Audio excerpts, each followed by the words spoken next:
Hey y'all, I'm James Wright, and welcome to the other side of my shop. Today we're going to look at something a little different. Let's have some fun with this. It's that time of year again when a lot of channels do shop tours, and I personally hate shop tours. I generally don't watch them. So I decided this year I'm going to do something really different. So Rob Cosman contacted me. He has been doing an amazing amount of work through the Purple Heart Project and several other ways, helping veterans who really need help and doing some amazing work with that. And he's working with 4 veterans particularly who are actually trying to start a business around woodworking, YouTube, and that sort of thing. And basically shepherding them through it and creating a mastermind group with them. And all 4 of them are launching their YouTube channels today. And so Rob and I are actually going to be pushing them. So if you don't watch any of this video, go take a look at all 4 of them, links to them down below. They're just getting started and they're going to be putting out some amazing content, which I'm really looking forward to seeing and supporting them and helping them go. So take a look at their videos down below. Just go ahead and stop here, go take a look at their videos, subscribe to them, encourage them, and I'm really looking forward to seeing what they get. But for those of you who want to see more here, today we're going to be taking a look at the AV around the shop. What do I actually use to create these videos and how do I go about doing that? So I'm sorry if the video quality is a little bit shaky, but this is my main camera. This is a Panasonic GH5. It is widely considered one of the best standard, relatively affordable video cameras. Now, yes, it is a DSLR, and on here I have a Lumix 12-60 lens.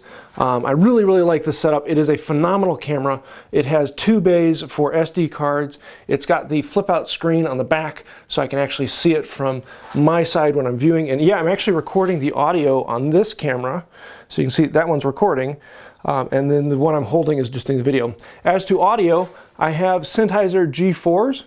And so that is my wireless that's built onto there. So yes, that's what I carry on back. So back over here to my old, which is now my secondary camera. I use this if I need a second shot, or I use it for the live videos to do close-ups. On here I have a Lumix 14-45. It's one of their cheaper kit lenses, but it's still got decent stability on there. Also, I have this Manfrotto boom that comes out that allows me to position the camera exactly where I want it to. I use that for live videos particularly. Both of my tripods are Manfrotto, and these are, I wish I had bought these years ago. They are amazing. The 2090, they're relatively affordable, though kind of expensive. But they are the best thing in the world. If you're just starting out, get a good tripod. You don't have to get a good camera, you don't have to get a good mic, but get a good tripod. You will be very happy with that. On top I have a relatively cheap Manfrotto ball mount, and I use that for both of them. Yeah, here's the one that this camera is normally mounted on. For lighting, I've got an entire video dedicated to my shop lighting. I'll leave a link to that down below, but I've got 2 big soft boxes that provide most of my light. 45 degrees up, 45 degrees out. And then with my low ceiling, I've got a bunch of green light mounted straight to the stud, simple LEDs that I like. In the back here, I've actually got LED bulbs in my fluorescents. So everything in the shop is LED, they just happen to be filling in a space back there. For lives, I actually have 4 screens. So I've got the 3 main screens on the computer way over there, but then I have one line coming over here to this one so I can have a screen to see what is on the chat for the lives. But I've got a lot of data going back and forth, and of course a lot of cords. All of the cameras get plugged in rather than being on battery. For lives, I have this ATEM Mini Blackmagic Pro, and my 2 main cameras are run off of that, 2 HDMI cables that plug into my secondary camera and my primary camera. And this allows me to then easily switch between them on lives, as well as I can program the fade time or fade type. And a lot of people actually stream right off of this and plug this directly in the computer and put this feed directly into the stream. I take it one step farther. So on the other end of the shop, here is my main computer, but this is just the screens. Back over on the other side of the wall in my laundry room is actually where my computer is at. And so here is my computer that I actually just rebuilt. Everything then comes in through the wall or through the ceiling and connects into this so that the computer is in another room, keeping it a little bit quieter. And of course, right beside that is my 3D printer. So this is actually where I do most of my work, and this is also where my wife sits for the live videos. We have a simple webcam up here. It's just a little thing from Logitech. But this is what captures her small screen. So for the lives, I use OBS, and up here I have my full 5K. This is where I do most of my video checking for color quality and whatnot. And this is where I actually then compile the video from the ATEM Mini, plus this, plus all my audio, which is over here on my switch panel, all of that gets combined in OBS and gets sent out for the lives. I have a CyberPower battery backup here that will allow me to run the computer for about another 30 minutes or so if the power goes out. Doesn't back up the internet, but it backs up the computer at least. For the screen setup, I have a 36-inch curved monitor. I love this thing. I would never do editing again without this if I could. This is amazing. Then up top we have my 4K monitor that I do to checking, and then I run one vertical over here, which is great for actually seeing emails and things like that that run vertical. And on top of that, of course, we have then two soft boxes, 1 and 2, and those then provide the light, and then curtains in the back for sound editing. Speaking of sound, I have a Shure SM7B mounted to the ceiling, and that is what I do all my voiceover recording on. Also, I'll do that anytime I'm on a live. Here at the computer, I usually turn that one on. But then that gets piped down here into my soundboard. The soundboard is a Yamaha MG10XU. It allows me to have all my feeds. So here is the mic that comes in from my SM7B.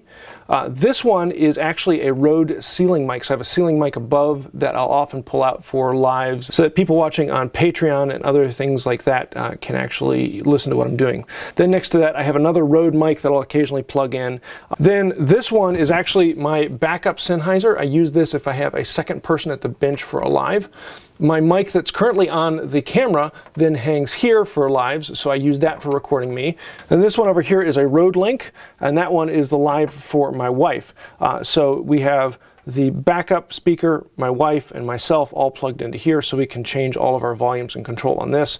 And then this then feeds out and then into the computer. Other things I have on hand is this really simple gimbal. I use this for my cell phone, so anytime I'm doing a live out in the field at one of the tool sales, I have this on my camera. It keeps it stable, and I can do all my recording and sending off of my phone so that my phone can do the lives there. It actually works really well and allows me to put down the tripod and I can set it down, have hands free for a moment, pick it back up and keep going. I really like this thing. A cheap one of these can do an amazing thing for your shop. When you're first getting started, your phone and one of these, that's all you need. Put this on top of a decent tripod and you can use that for a very long time to come. And then if you ever watch any of my diving videos, I have this, a Sea Frog's case that actually goes over my GH4, as well as 2 lights that come off it. And so this is what I actually will use to record all of the underwater footage, you know, for underwater woodworking. There are lots of other little things that I use to create videos, and yeah, I don't have time to show all those, and they're really not that interesting. This is what I use on a regular basis and what I consider to be my core for the videos I make. That being said, you do not need all of this to get started. A cell phone can do amazing things. You get a clip to put this on top of a decent tripod, and you can make some amazing videos with just this.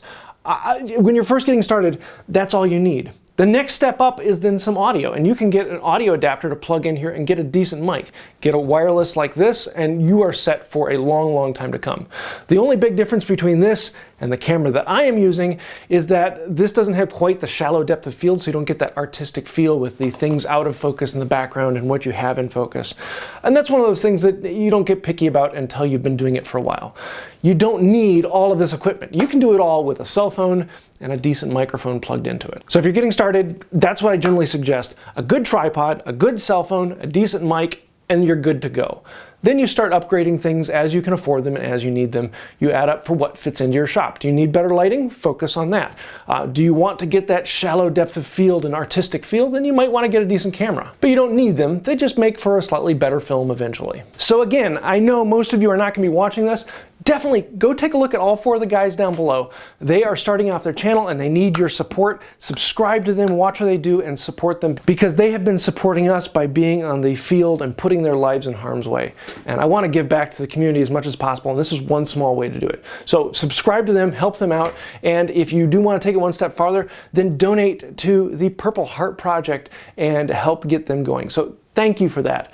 I would normally tell you go down below, comment, share, subscribe, like, all that type of stuff, become a patron, but I would actually today say go over to their channels and do that to them. Yes, if you do it here, thank you, but it would mean more to me if you help them out and support them. So hop down below and let's support the veterans who have been doing so much for us. I hope you like this. This has been a fun one. I normally do a shop tour every 2 years or so, but I thought I'd do something a little bit different and show some of the AV. If you have any questions, throw those down below. I will answer them, and I'll try and leave links to what I use down below. So I think that'll do it for now. And until next time, Have a wonderful day. For those of you wondering, all of this electronic isn't powered by electricity. My kids are in the other room pedaling furiously to keep the lights on. So yes, it's all hand tools.